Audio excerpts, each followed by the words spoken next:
चेतन सूद का एक बार फिर से आप सबको सादर नमस्कार दोस्तों आज हम एक नई जन्मपत्री पर एक नए केस की चर्चा करेंगे। अक्सर मेरे पास बहुत सी माताएं आती हैं अपने बच्चों की जन्मपत्री लेकर के, और उनकी एक ही शिकायत रहती है कि उनका बच्चा जो है वो पढ़ाई में उसका बिल्कुल भी मन नहीं लगता। आपके भी आसपास परिवार में कोई ना कोई ऐसा बच्चा अवश्य होगा जिसका कि पढ़ाई में मन ना लगता हो, और ये जो समस्या है ये तकरीबन ज़्यादा नहीं तो 50-60% बच्चों में पाई जाती है।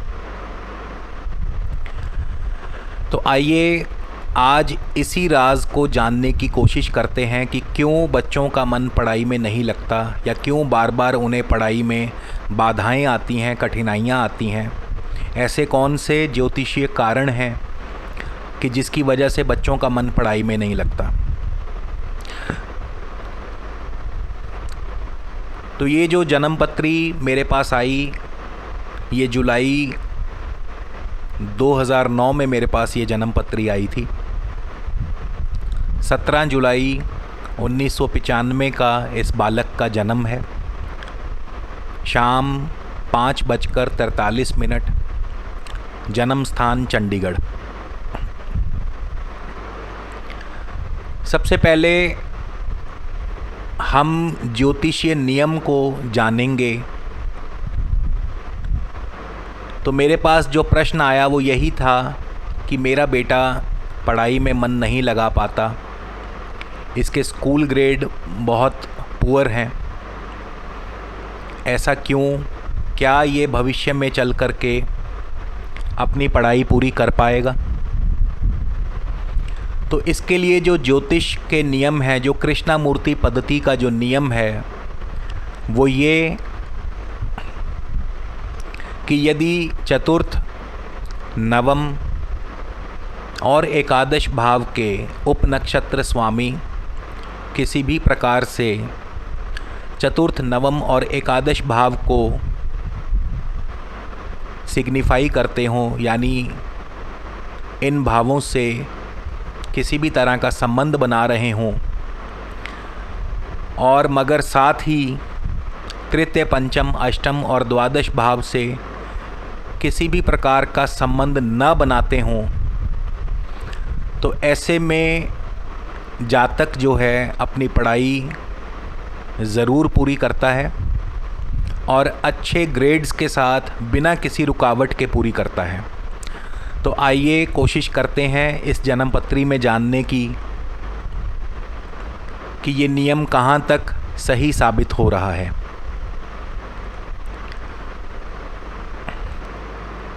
यहाँ पे आप देख सकते हैं दोस्तों, एक बात और आपकी जानकारी के लिए बता दूं कि द्वितीय भाव जो है ये भी विद्या का भाव है, मगर प्रारंभिक शिक्षा का भाव है। द्वितीय भाव से प्रारंभिक शिक्षा देखी जाती है, चतुर्थ भाव से कॉलेज लेवल की शिक्षा देखी जाती है, नवम भाव से उच्च शिक्षा देखी जाती है, और एकादश भाव से पीएचडी लेवल की शिक्षा देखी जाती है। तो यहाँ पे आप देख सकते हैं कि द्वितीय और चतुर्थ भाव के जो उप नक्षत्र स्वामी हैं वो चंद्रमा है। चंद्रमा के नक्षत्र में कोई भी ग्रह नहीं है। इस जन्मपत्री में चंद्रमा के नक्षत्र में कोई भी ग्रह नहीं है। इस लिहाज से चंद्रमा द्वितीय, तृतीय, चतुर्थ, सप्तम और अष्टम भाव के स्ट्रॉन्ग सिग्निफिकेटर बन जाते हैं।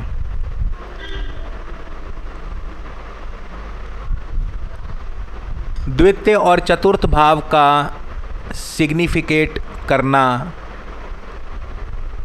जहाँ एक और अच्छी बात है, मगर तृतीय और अष्टम भाव का भी सिग्निफिकेटर बन जाना यानी तृतीय और अष्टम भाव के भी उप नक्षत्र स्वामी के तौर पर चंद्रमा जो हैं वो विद्यमान हैं। तो ये पढ़ाई में रुकावट के संकेत हैं। इसके पश्चात चंद्रमा जो हैं शनि के नक्षत्र और केतु के उप नक्षत्र में हैं। तो आइए जानें कि चंद्रमा शनि और केतु के नक्षत्र में क्या फल देंगे।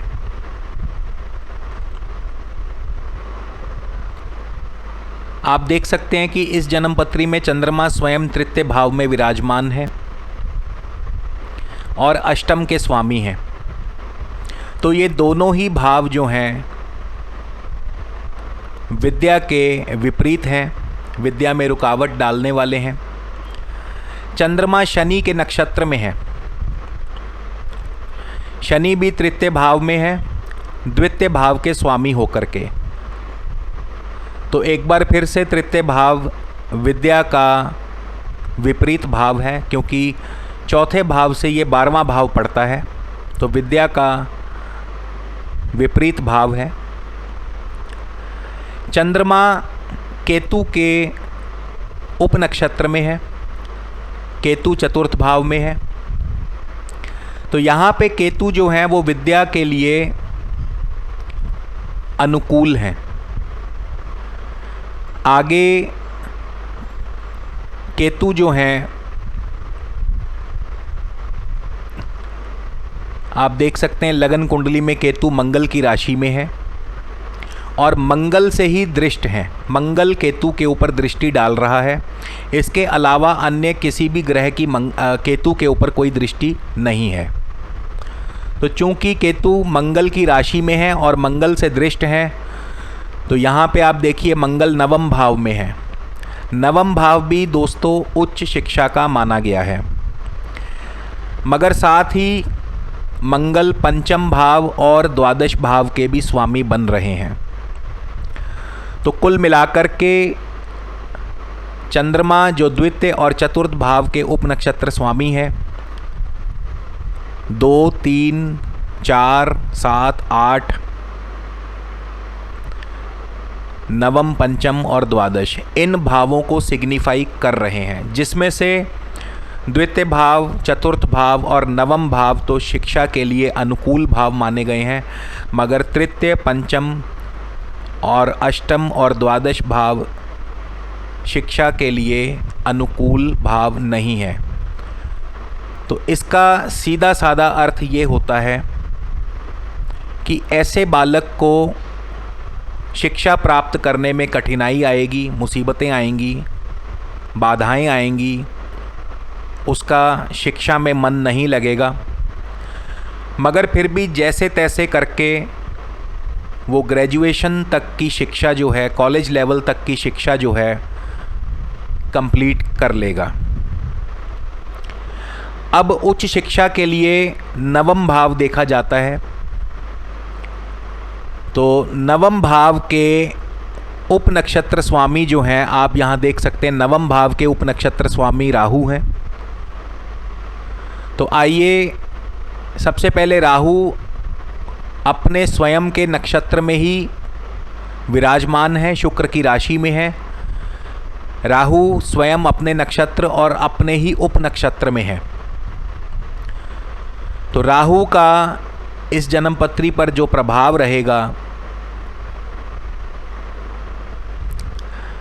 आप देख सकते हैं, राहु दशम भाव में विराजमान है। चूंकि राहु शुक्र की राशि में है और शुक्र के अपने नक्षत्र में कोई भी नहीं, शुक्र दशम भाव के ही उप नक्षत्र स्वामी भी बन रहे हैं, मगर दशम भाव का शिक्षा से कोई खास लेना देना नहीं। शुक्र स्वयं सप्तम भाव में है और छठे भाव के स्वामी हैं। शुक्र की तुला राशि एकादश भाव में पड़ती है, मगर चूंकि तुला राशि में बृहस्पति विराजमान है तो शुक्र एकादश भाव का फल नहीं देंगे। तो इस प्रकार से नवम भाव किसी भी प्रकार से उच्च शिक्षा को समर्थन नहीं दे रहा। इसका सीधा साधा अर्थ ये हुआ कि कॉलेज लेवल की शिक्षा तो जैसे तैसे रुकते रुकाते, कठिनाइयों के साथ, बाधाओं के साथ या कम ग्रेड्स के साथ पूर्ण हो जाएगी, मगर उच्च शिक्षा इस बालक की जन्मपत्री में नहीं है। और जब ये जन्मपत्री उस दौरान मेरे पास आई, जुलाई 2009 में, उस समय इस बालक को बुध की महादशा चल रही थी, जो कि 2025 तक चलने वाली थी। बुध में ही बुध की अंतर्दशा 2010 तक चलने वाली थी, और बुध में ही राहु की जो प्रत्यंतर दशा थी वो अक्टूबर 2009 तक चलने वाली थी। तो आइए दशा स्वामी और अंतरदशा स्वामी के बारे में भी जान लें। बुध जो है, इस जन्मपत्री में बुध के नक्षत्र में कोई ग्रह नहीं है, और बुध यहाँ पे आप देखिए चतुर्थ भाव के नक्षत्र स्वामी बन रहे हैं। इसका अर्थ ये हुआ कि बुध चतुर्थ भाव के स्ट्रॉन्ग सिग्निफिकेटर हैं।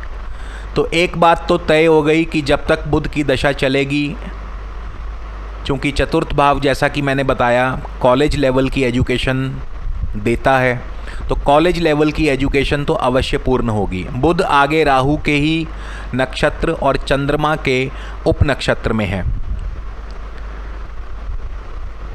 राहु दशम, सप्तम और छठे भाव को सिग्निफाई कर रहे हैं, और चंद्रमा जो है, चूँकि चंद्रमा के भी नक्षत्र में कोई ग्रह नहीं, तो चंद्रमा द्वितीय, तृतीय, चतुर्थ, सप्तम, अष्टम भाव को, चंद्रमा की युति शनि के साथ है। तृतीय,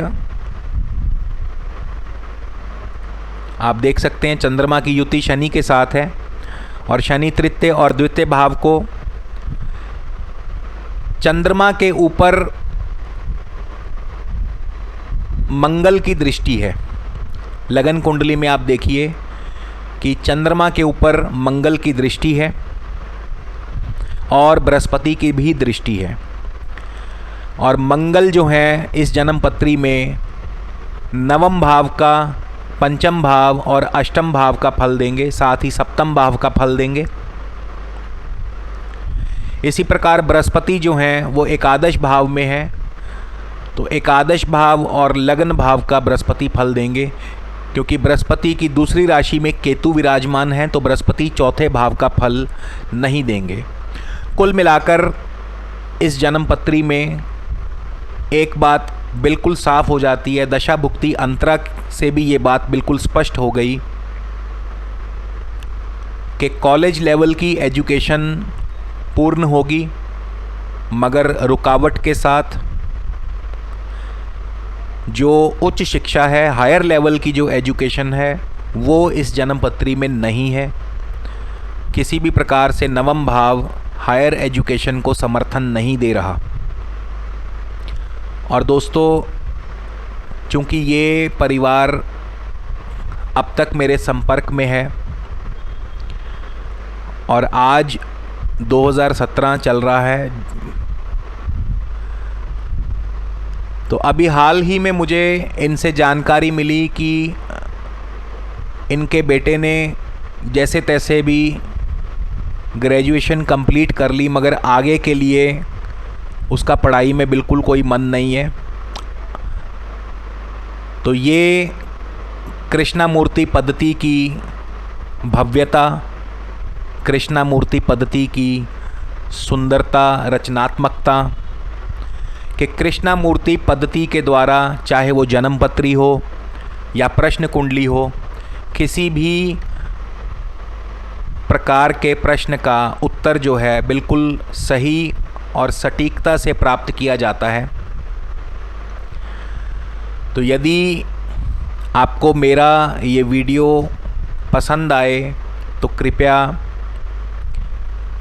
मुझे लाइक ज़रूर कीजिएगा, मेरे वीडियो को शेयर कीजिएगा, सब्सक्राइब कीजिएगा मेरे चैनल को।